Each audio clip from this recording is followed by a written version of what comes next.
Welcome to the Genius Factory. Enjoy the video.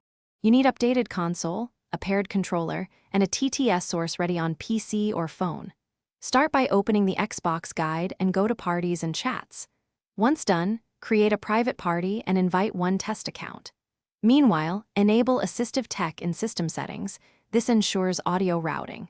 Make sure the TTS app is configured to output to the device you'll route through. This is the first actionable step that puts your audio into the party chain. Now you'll route the TTS audio into the party. On PC, use a virtual audio cable or Bluetooth gateway so the TTS output appears as a microphone source.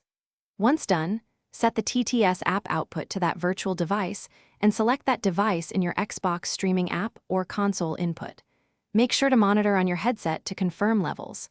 Next, adjust party chat mixer settings to balance TTS volume versus other players. This prevents clipping or drowning. Finish by testing in a live party and asking for feedback on clarity and delay. You should tweak buffer size or sample rate in the TTS app if latency appears, and consider direct USB audio for lower lag. Once done, save presets in the TTS app and party settings so you can repeat the setup quickly.